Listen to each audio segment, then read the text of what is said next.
Deep in the heart of the Kakamega rainforest in western Kenya, the mighty river Ngozi snakes through the lush greenery, its waters a deep emerald hue.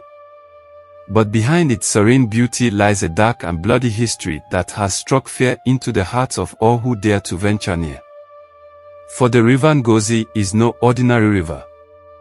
According to ancient legend, it is imbued with a malevolent spirit that harbors an intense hatred for all non-indigenous people, those not born along its banks.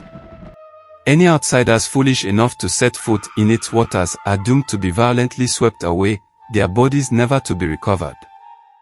Each year, at least 10 unfortunate souls from neighboring villages fall victim to the Ngozi's insatiable hunger. Their stories are gruesome. Some claim to have witnessed the river's surface churn and froth like the gaping maw of a furious beast as it drags its prey beneath the murky depths. Others speak of disembodied screams ringing through the forest in the dead of night, sending chills down the spines of even the most hardened elders.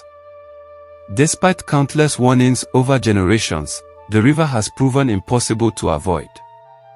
The Ngozi's path crosses several well-trodden routes used by traders and travelers, their obliviousness to the danger often sealing their fates.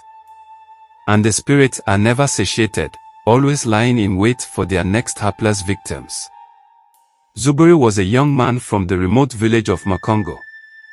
Having lost his parents to a deadly outbreak of malaria years ago, he carved out a meager living as a potter, ferrying goods on his sturdy back across the sprawling rainforest. On this particular journey, he had been tasked with transporting a shipment of rare medicinal herbs to one of the larger coastal towns, a mission that would require him to traverse the dreaded river Ngozi. As Zuberi approached the river's banks, he paid little heed to the superstitious murmurings of his elders. He was a man of logic and reason, devoted to his work and providing for his ailing grandmother. What use did he have for old wives' tales about vengeful river spirits? With a deep breath and a confident stride, Zuberi stepped into the Ngozi's still waters. But his bravado was short-lived. No sooner had he waded in past his knees than the once placid river morphed into a raging torrent, the current whipping around him with supernatural force. Zuberi fought with every ounce of his being, hopelessly thrashing against the merciless pull that threatened to drag him under. In a fleeting moment of clarity, he caught a terrifying glimpse of hollow eye sockets and gnarled, claw-like fingers reaching up from the depths to seize him.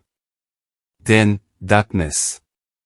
Miles away in Makongo village, Zuberi's grandmother Mamvwezi awoke with a start, her ancient bones rattled by a vision of unimaginable horror. She had seen her beloved grandson consumed by the insatiable Ngozi, his life snuffed out in its watery maw. Without a second's hesitation, she gathered the village elders and set out on a desperate quest to recover Zuberi's body and placate the vengeful river spirit before it claimed another innocent life. For 3 harrowing days and nights, they scoured the riverbanks, braving the perils of the dense rainforest teeming with predators. Their search was made all the more difficult by the Ngozi's refusal to surrender its victims, its waters churning and spitting angrily at any who dared approach.